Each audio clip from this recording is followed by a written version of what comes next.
Hello and welcome to Lost Love Chronicles. I have learned a hard lesson about how easy an average man's daily life can turn into a real mess. When the events in this story began a few years ago, my family consisted of my wife and age 38, me Larry Dragonjump 42, with our children Angelica 8 and Elliot 6. Though we're not the very happiest family in our Scandinavian county capital, we had managed to keep it together, probably because we regarded that as best for our children. Everything began when I met my old classmate from school, Tom Homer, on a Friday after work at the alcohol store. I hadn't seen him in a couple of years, and as the store was rather crowded that day, we had plenty of time for talking. To our surprise, we found out that Tom's wife Cecilia was working at the same office where my wife and had been the last 6 months, and he asked me, "I didn't see you at the RY's Christmas party, but are you coming to their company's old owner's farewell party?" I told him, "I would like to come, but I'm not invited." Tom looked surprised expression when he told me, "Of course you are invited, and all spouses are invited. Why shouldn't you be? I'll ask in. You can be sure about that. See you there, old mate." The reason for the big company party only 2.5 months after the Christmas party was that the old owners had sold their shares to a nationwide investment company and wanted to thank all their co-workers before the new owners took it over on the 1st of March. Of course I remembered the Christmas party. It was In's first Christmas party at that new job, and she had told me that she was sorry for me, but I wasn't invited. She had bought a new sexy dress for the party, been a very gorgeous woman when she went there, and she had come back home at 4 o'clock in the morning in very tipsy and messy condition. After some arguing, I had told her that I believed what she had told me about the party and the nightcap afterwards at one of her friends' place.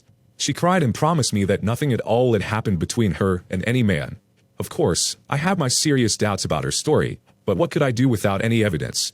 Back home from my shopping, I immediately told Ann that I met my old friend Tom Homer at the alcohol store, and he told me that his wife works at the same company as you. And looked concerned as she replied, "What's her name?" "Cecilia Homer. Do you know her?" "No, I don't." "Did he say that she knows me?" "No, he didn't, but he told me that all spouses have been invited to your Christmas party."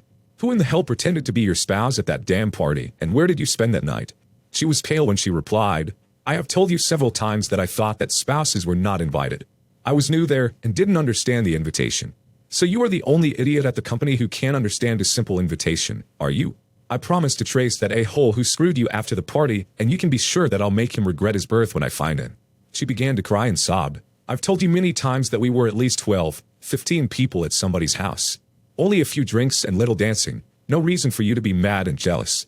There have been too many weak points in her story, but I couldn't go any further without evidence, so I asked her, "Am I invited and booked to the next company party?" Once again, I noted a strange expression in her face because she had not mentioned anything about that party to me. But now she knew that I knew that all spouses were invited, and she replied, "Of course I have booked both of us for the party, but forgot to tell you about that." I had serious doubts about Ann telling me the truth. No need to say that our marriage was down to a very chilly level. All thoughts about sex with Ann could only be regarded as wasted time. Then the mess got worse again at the next Friday after lunch when I had taken a few hours off my job for doing some errands. Ann usually left her job at 1 o'clock on Fridays, so both of us were at home when the phone rang. I took the call and could hear that the caller was sitting in a car with dance music from the radio in the background, but he or she hung up without saying anything and asked me, "Who was it?" I told her, "Your lover," but he hung up when he heard that I took the call. My reply was intended as an innocent joke, but I could not avoid seeing how she froze for a second before she began shouting, "You were totally weird. What the hell are you thinking about me?" It was an innocent joke, but now after your overreaction I don't know what to think. Was I right? She calmed down and replied with soft voice, "No. You were not right, and it was rather one of your jealous humiliations than a stupid joke. But I'm sorry for losing my temper. I had a terrible day at the job today. That's not any excuse, but I hope it can explain my bad temper." At the party evening, Ann had chosen to wear a much less sexy dress than last time, and was far from a jolly mood when we went there. The party was held at one of the best hotels in town, where the dinner was served at several round tables instead of the usual long tables. We were 5 couples at our table, and I got the impression that Ann knew all the other women. I couldn't help it but got a feeling that Ann regarded my presence as a pain in her bum that canceled her plans for the expected good time for that very evening. After the meal, when we had got coffee and a glass of cognac, Ann's boss came to our table for a little small talk. When he saw me next to Ann, he said, "You must be Ann's husband. We missed you at the Christmas party. Sorry you couldn't come." I replied, "I wasn't invited to that party. At least that's what Ann told me." He looked at Ann and asked, "All spouses were invited. How could you miss that?" I told him, "She came home very late in a terrible mess, so I'm sure she preferred some stand-in from the office instead of me." Some of the other couples couldn't resist laughing, and Ann was red as a tomato in her face. Her boss obviously found the situation slightly unpleasant and said, I don't know anything about that. Before he left our table I replied, "You ought to know, there are 304 in all offices," and began to cry, and I'm sure that the other couples found the situation painful because all of them excused and left for the restrooms. Even I went to the restroom where I talked a few minutes with one of the other spouses who had been sitting at the same table as and me. He told me that his wife, and he had seated rather near to, and at the Christmas party, she had spent the whole evening very close to one of her fellow workers. He remembered my wife because his wife had mentioned her noble and old-fashioned sounding surname. I had never expected any such thing would happen to me, but I know that many naive men before me got to know the painful truth about a cheating wife by some kind of accident. It hit me like a hard punch in my belly. Of course, I had noted that the sparkles between me and my lovely wife and had been more rare recently. But such things as ups and downs happen in all marriages sooner or later, so I had not worried much about that. I was sure that things would brighten up again soon. I didn't see, and then one of her coworkers told me that she had left the party and didn't reply on her cell phone, and when the babysitter didn't reply on her home phone, I understood that and was at home and had paid the babysitter off. I spent some time at the bar, and to my great relief nobody mentioned it. Back home I found her sleeping in our bed. The next day was the worst day during our 11 years as a married couple, and shouted and screamed, but refused to tell me where and with who she had been at the Christmas party night. At Monday morning and went to her job as usual, and to her great relief nobody at her job cared to say anything about how I humiliated her during the dinner. Not even her boss, who obviously regarded it as her private problem. What the fellow workers said behind her back was a quite different matter. The next surprise came at bedtime that Friday evening when and initiated some great sex. She turned out to be very lively in several positions, which gave both of us a great satisfaction. It was an enormous difference from her usual lying as a log. Of course I suspected her new interest in sex with me to have some kind of connection with my new rude behavior and comments about a lover, and fell asleep immediately after our intensive sex, but I had too many thoughts in my head for falling asleep. The main question was, did him prefer me as a caveman, rather than the good guy I was before? Nothing special happened during the next 8 days, and I got a sense that our marriage was slowly turning back to a better level again. Then everything collapsed like a house of cards one morning when I could see that, and had dressed slightly better than usual and had her hair fixed. During our breakfast she told me that she had forgotten to tell me yesterday that she probably had to work some overtime that day because her boss had mentioned something about that yesterday. I didn't see any reason to keep quiet about what I thought, so I said, "Since when do you need to dress extra sexy for working overtime? Isn't it better to tell me the truth that you intend to go screwing your damn lover again?" That took her by surprise, which was clearly visible in her face before she began shouting, "Have you gone completely mad again? You ought to get help about that paranoid behavior. It is better we end this marriage so you can screw your damn lover as much as you want without doing it behind my back. I'm probably mad, but not so mad that I will remain married to a cheating 304. That's for sure." And began to cry, and even our children began crying loudly. I began thinking, what have I done to my family? I had started the most serious quarrel in our marriage without having the slightest evidence about his cheating. The only thing I had was the strange feeling I had felt during my sleepless night. After crying for some time and sobbed to me, "Do you really want a divorce? Yes, I can't see any other solution if you intend to make crap of this marriage. It will be best for both of us to split up as soon as possible so we can go on with our lives. I'm fed up with being treated like a pile of shit. Believe me, I've had enough." And rushed back to our bedroom, and I felt some remorse for accusing her of cheating, though I didn't have the slightest piece of evidence about that. I understood that I had acted as a caveman and done everything totally wrong. Of course I ought to have done it the average way by collecting evidence, and if I had been able to get that, then I could accuse her. When it was back to kitchen a few minutes later, she was dressed as usual for an average day. She didn't say anything to me, and I didn't know what to say to her. I began to understand that only a miracle could save our marriage. If Anne was innocent, she could hardly take all the humiliation I had caused her during the last time. If she were guilty of having an affair, our marriage would be history as soon as I found out any evidence about that.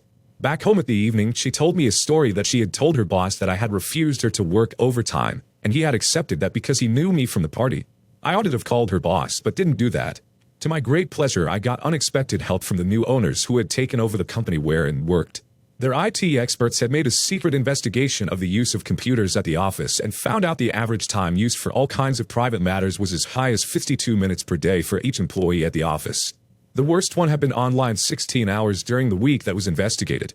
The next Monday morning, the whole staff at her office had been called to a meeting where they had been told the new rules, which meant that all private use of the internet was forbidden, and to save time, and a new organization even resulted in the 4 most recently hired people being let go and kept her job, but from now on she had to use the PC she and I shared at home for all her email. The children had computers but not access to the net. I've always been interested in computer programs and got a feeling that from now on, We would be playing in my backyard. I was ready for that and had prepared the computer with a mirror program, which saved a copy of everything she did. One other program would get back everything she deleted. Within a couple of days, she had activated a new free email account to our computer for happy_lass, besides her old Hotmail address, which she used for innocent chat with some of her old friends who had left town. The new account got only a few messages. A few real mails were from some happy_lad, plus the usual junk mail. The only messages and sent the first week was completely innocent to happy_lad, telling him about her new email account and that she was available online again. Even his first reply, which she had deleted, didn't say much. Great to have my darling online again. One thing was sure for me now, and was involved in something, and I had good hopes of being able to collect useful information about what. Of course, they could use cell phones for their main connection, especially now when she was limited to only use the computer we had at home, and she knew that I was rather keen with computers, but I was sure that she would prefer email for all longer messages.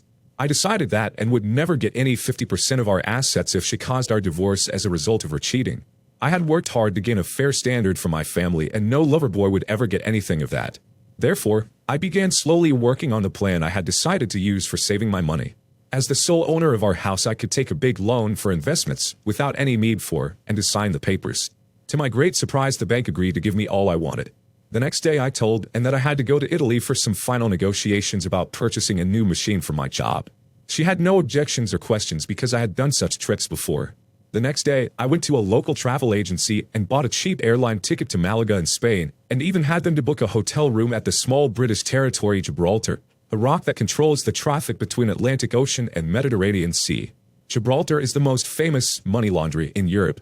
I even had the travel agency book tickets from Gibraltar to London and from London back home, as expected, and didn't contact my job to find out that I had taken 3 days off. I left for the trip, took a local bus from Malaga to the Spanish border town La Linea and then to Gibraltar. But I didn't wash any money. The only thing I did there was a sightseeing trip on and in the famous rock. The next morning, I took the first flight to London and then back home. During the trip, I paid as much as possible with my private MasterCard, which would make it easy to see my traces if somebody wanted to do that in the future. The only thing I could do for the time being was to check what she did on our computer. Not much of use. So far, only one message from Happy Lad, who told her that he was sitting alone at a hotel room and wished that she had been there to comfort him. She didn't reply him via email, so I checked her cell phone when she took a shower, but all messages were deleted as usual. Then at last I got my bingo. His next email gave useful information. It read, "Hi love, sorry I was busy meeting important customers here in the north, a long way from you during those days your stupid husband was in Italy. I missed your hot lips and sweet box terribly every evening when I knew you were waiting for me. But I have good news for us. Wednesday next week I'll have the whole day off in town, and the only thing booked so far is the dentist between 9 a.m. and about 10 and the rest of the day is ours, just you and me for the whole day. Dear, and please take that day off, at least from 11 a.m., and be with me. Frederick." Now I knew his name and profession, which gave me a slight hope that she would use the email for her reply. She did and wrote, "Dear Frederick, of course I'll take the day off after 11 a.m. May I suggest a romantic lunch at your place so people don't have to see us together in town when I'm off from my job? I'm sure that Larry still suspects something, so our timeout has been the right thing for us to do if we want to keep our love as a secret. However, I can really agree that this one-time breaking of our timeout will be good. I can promise you that I've been thinking very often about you, and I am looking forward to our great day. Love, Anne." To my great pleasure, I managed to find an apartment to rent and paid 1 year in advance just in case I would get into some kind of problems with the authorities during my divorce. A salesman Frederick something living in our town wasn't a clue enough to find in. It was a too common name and profession, though I suspected he worked for the same company as in. However, I knew the date and time, and if I didn't get any further clues, I had a slight chance to tail her to his place. Nowadays, many people prefer to use cell phones for an increasing part of their communication with others. Obviously, even and her lover boy Frederick did so because I wasn't able to find out any further information on our computer. The day before Anne's expected great day, I had everything ready for my actions. My own and our shared bank accounts were emptied and the money had disappeared on secret ways from the open market. A van with dark tinted glass was hired. To my surprise, Anne acted just as usual in the morning on her great Wednesday. No sexy dressing and nothing special with her hair. No visible signs at all about her expecting to have a great day with the lover boy. I began to hope that she had canceled the whole thing. However, I couldn't hide my stress and had a worried look on her face when she asked me, "Are you all right? You don't look so well." What could I say? I replied, "I'm fine, just been thinking about some slight problems I have to fix today, but everything is under control." I was worried. "You look so pale." "No need for that. I'm fine. By the way, it would be great to have lunch together today, so we can talk about some important matters. Once again she looked uncomfortable as she replied, I would like it very much, but I'm sorry I can't do that because I'm already booked for an important lunch meeting at the job today. Tomorrow will be fine. I looked her straight in her eyes and said, I understand that you must attend to the important matters first. Now even and lost the color in her face. Hopefully she gave a second thought to what nasty things she planned to do during the day. Of course I wasn't fine, far from that. The future of our family depended on what she intended to do during the next few hours. I feared that it was our last family breakfast together and our lunch would be cancelled forever. And left for her job and took Elliot with her to his preschool. Angelica left for her school and I stayed at home for a while. Once again I had taken a day off from my job. At 10:30 I had the van strategically parked outside Anne's job so I could see both her parked car and the personnel entrance. Thanks to the tinted dark glass nobody could see me sitting in a seat behind the driver's seat. 5 minutes after 11 o'clock she was out to the parking lot, went to her car, drove straight to a housing area just outside the town center and parked outside one entrance where she went in. I followed after her and could read on the information board inside that a Frederick Albinson had an apartment on the second floor. I gave her 5 minutes before I rang her cell phone. She had seen on the caller ID that it was I calling and replied, and here, what's your problem, Larry? You my love or my worst problem?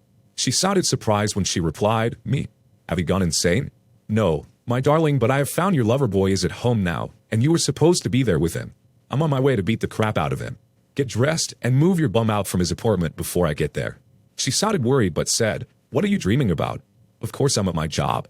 If you told me the truth it's very good for you, otherwise it will be very bad.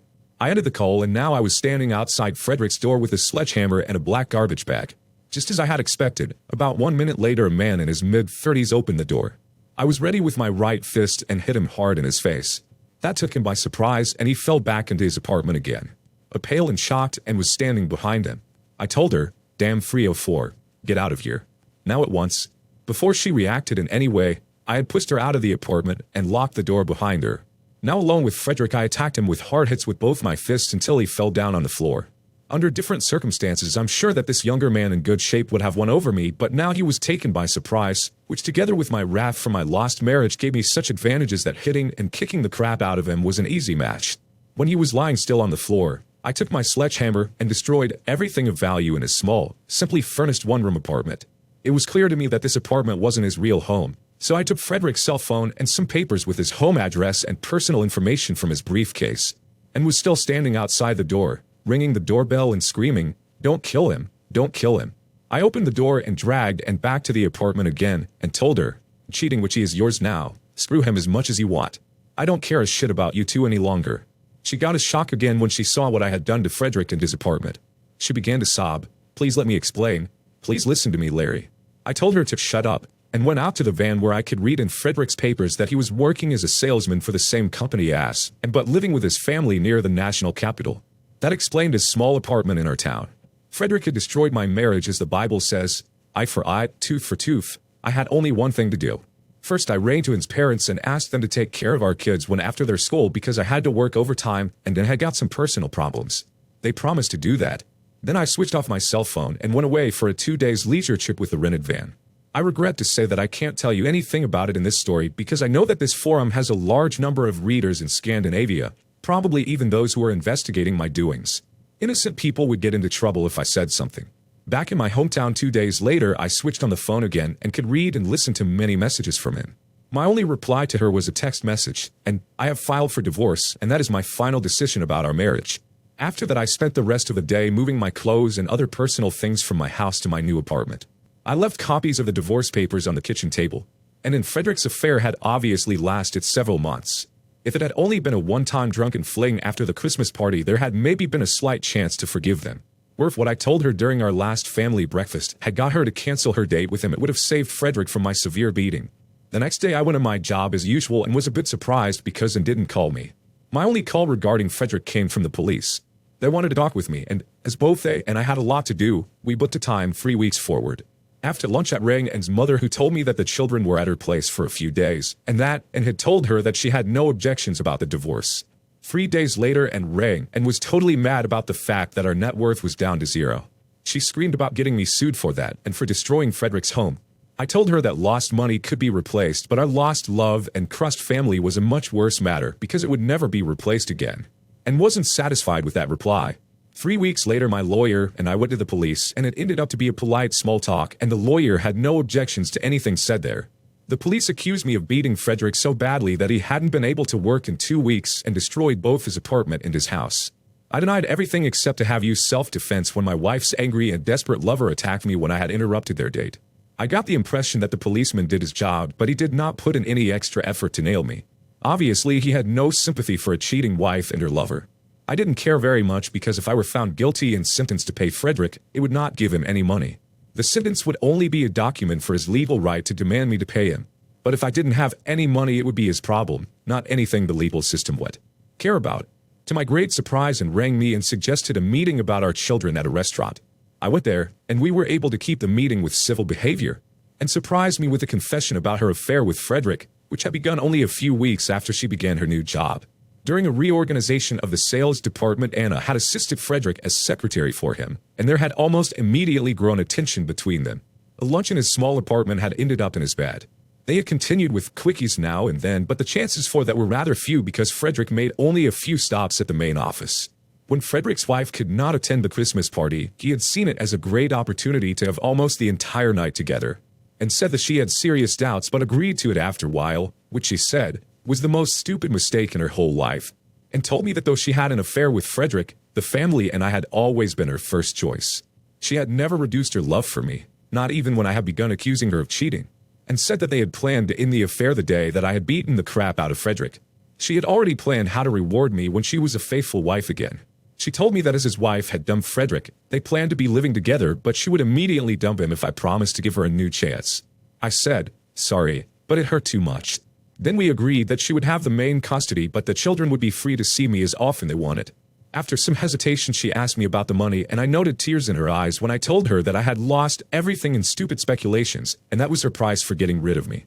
I told her that I had paid a much higher price for our separation than she, because losing my family was a much higher price than some damn money. Once again, she promised to get the family together again as soon as I accepted her apologies and took her back. She didn't look happy when I told her that I preferred a cheating wife as an ex-wife. Before we parted, I warned her that hiring her lawyer to searching for the lost money would cost her a huge amount and wouldn't give her anything back. The next Monday morning at the job, when my lovely secretary Sarah came in, I immediately noted that something was seriously wrong with her. She was wearing sunglasses, and when she took them off, I could see a real back eye at her left eye. The right eye was red, as if she had cried a lot during the weekend. At first, she refused to tell me anything, but after a few minutes she said, I'm a single mom now. What happened? Daniel and I have split up. I was taken by surprise because I had always regarded Sarah and Daniel as the perfect couple. I asked, how come? Why?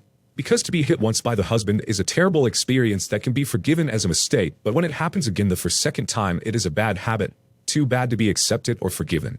A man who can hit his wife twice will continue to do that for less reason if she doesn't dump him.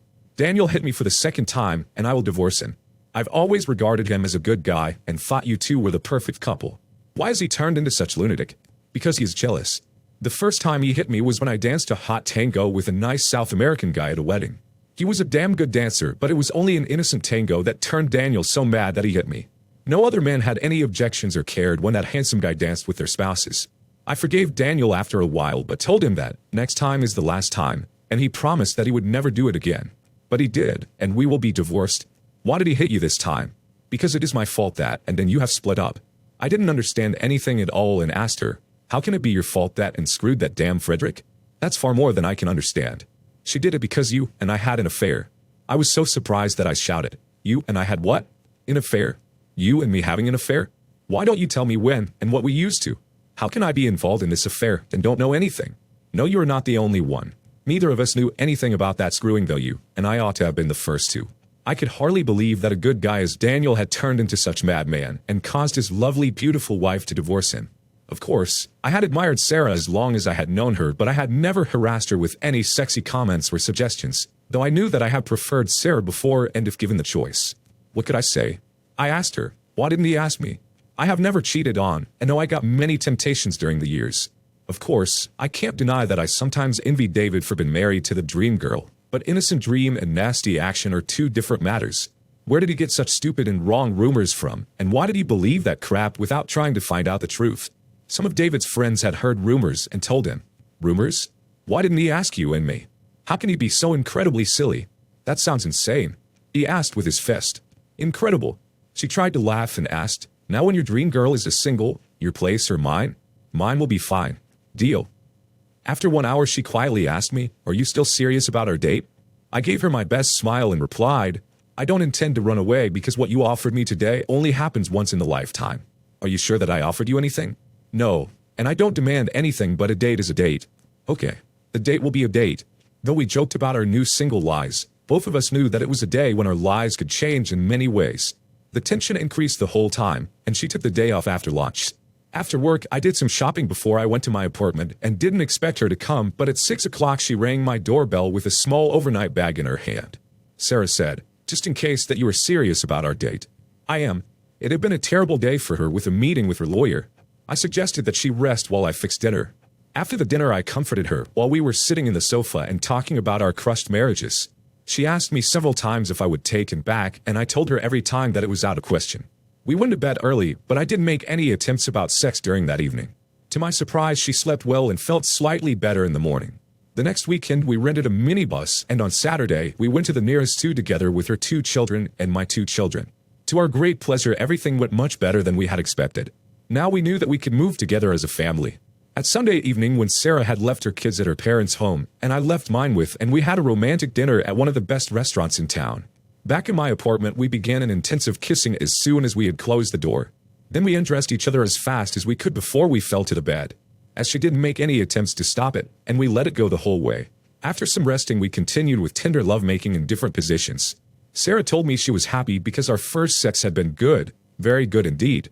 It was real love, tender but intensive. Both of us were satisfied, especially me because Sarah was much better than and had been during our last months together. And's lawyer had found out about my Gibraltar trip and tried to use it against me during the divorce proceedings. I got a lot of questions about that trip, but as I told the same simple truth every time, and nobody could find anything against me, though And's lawyer had spent much time during his investigations about my lost money. The divorce ended just as expected, and got 50% of nothing and a huge debt to her lawyer. During a meeting with and about our children, I told her that she had ought to listen to me when I warned her about lost sharks, and she replied with tears in her eyes, how could you take all our money? How could you do that to me? I asked her, how could you cuck me? How could you do that to me? Her reply surprised me, because I was an idiot, and that was the worst mistake I ever made in my whole life. Does Frederick know that you regret your affair with him? He regrets his part in this mess. Even he has paid a very high price for our affair. But you must be very happy now when you have got the man you love. Please remember that I gave you a fair choice during our last breakfast as a family, and you preferred going to Frederick instead of having lunch with me. That was the worst mistake in my life. I lost the man I love, but though Frederick and I are the losers in this mess, we are making the best of the situation. Are you happy? I replied, yes, I'm very happy with Sarah, but it wasn't either her or my choice to be divorced. Both she and I have preferred to have our children grow up in a home with both parents. We are happy to have each other, and we will be doing our best to fix it. And then Frederick bought my old house for a high price. In fact, they took over all loans, which gave them much higher monthly expense than I had during our time there. Sarah's husband bought her out from their house for a fair price, and she invested that money in a new house, where she and I moved in. The police didn't ask me any further questions about the damages in Frederick's house in the capital area. Such matters are probably not any big things there, and during that time the police were short-handed and had difficulties in their cooperation between different counties, and it didn't work well. I heard rumors that the house had been some kind of sole property for Frederick's wife, and she had even taken the main part of the insurance money. However, I was sentenced to 2 months in a white-collar jail, and to pay Frederick compensation for the beating and for the damages in his small apartment in our town. I never paid him anything and do not have any intentions to pay him either. Of course, I have promised to pay him as soon as I get some money, but as long as I don't have any money, the authorities can't do anything to help him collect anything from me. Sarah and I quit our old jobs, which nowadays are done by Sarah's new consulting company, where I work part-time. I'm driving a company car and living as a lodger in her house. It is a good solution for both of us, and has not given up her searching after my lost money. One evening she invited Sarah to a pub to talk about the children, and, after several drinks, she began asking Sarah about the money.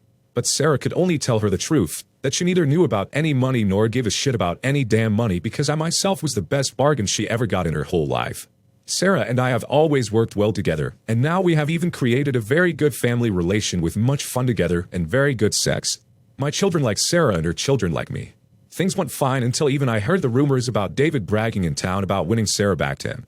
I knew that he had been having weekly meetings with some kind of an expensive shrink and had bragged that he was cured from his previous problems. I didn't say anything about it to Sarah because I decided to let her make her own decision in this matter. Sarah's ex-in-laws could not accept that she had dumped their son and made several serious attempts to get her back to David. They used to call her at least once a week and have promised her a lot of benefits such as a new car or an expensive holiday trip to South Africa for her and David if she took him back. One evening Sarah had a worried look on her face when she told me that she was invited to David's younger sister's wedding. She told me, "I would like to go, but if you have any objections, I'll stay at home." Why should I have any objections? Because I'm afraid that David's parents will be working hard at getting David and me together again. And a romantic event like a wedding will be a great opportunity for them to do their best to persuade me to do that, so I ought to stay away from that wedding. But his sister and I were really close and therefore I would like to go if it is okay for you. The only thing I could do was to say, "You are a big girl and if you want to go, you go." It would be fun to see her on her great day because I suspect that there are problems in their relation and this wedding is their last straw to save it. So are you really sure that you don't have any objections? No, I can't see any reason to have any objections. One good reason could be that I suspect there will be some drinking, and I'll have to stay overnight. Are you worried about that? No, why should I? As I told you before, you are a big girl who can take care of yourself. I love you so much. I love you. David's hometown was about 60 kilometers from ours and Sarah left early on Saturday and was expected back sometime on Sunday. I hadn't asked her about any details because it was up to her to decide what she wanted to do. We decided to minimize the phone calls to only one, which she told me that she had arrived there without any problems and I wished her to have fun at the wedding. She gave me a hug and kiss before she left. Of course that Saturday was an important day for me and I had feared it much more than I wanted to show for Sarah. Everything could happen during her trip and I knew that Sarah would be under heavy pressure from David, his parents and friends. I had told Sarah that she was a big girl who could take care of herself and nothing had got me to think anything else. And had my kids, so I spent most of the day working and went out for a dinner and some beer with some acquaintances at a pub but didn't stay long. I had bought a comedy on DVD, which I saw before I went to bed. To my great surprise, Sarah was back home already at 10 o'clock on Sunday morning and gave me a warm hug and told me follow her to the bedroom for further hugging. Then she stripped herself, fell on her back on the bed, dragged me on her and whispered in my ear, "Oh, I love you so much. Make love to me." I followed her a few seconds later. Afterwards she asked me, "Did I shock you by coming home horny as hell?" You rather gave me a very pleasant surprise. I love you so much for trusting me and letting me go to the wedding, though you ought to know that there would be serious efforts and temptations to get me to take David back. I knew that, but I was sure you could handle it. Yes, I did. Then she told me that as there were several relatives sleeping overnight in David's parents' house, so they had planned to have David and her sharing a small room with only one bed when they went to bed after the party. It was the bride who had given Sarah such inside information, though Sarah herself had expected something like that and had booked a room at a hotel. She had left the party when she felt that the boost's suggestions about taking David back had become too common to be funny. She had skipped the Sunday dinner with David's family and left the hotel after her early breakfast. One thing was for sure, Sarah and I had a very good relation. Last week when I met at a cafe to play in the next months for our kids, I got the impression that she looked more unhappy than usual, and when I asked if Frederick and she had problems, she said, "Yes, we have," and I wouldn't hesitate a second to say yes. If you asked me to come back to you. I wasn't surprised because the kids had told me some stories about and Frederick's disagreements. I asked her, "He cheated his wife, and I'm sure you weren't his only cheat during that time. Is he cheating even you nowadays?" She began to cry and sobbed. "Yes, I think so." Dear listeners, please share your thoughts in the comments section below and don't forget to like, share and subscribe.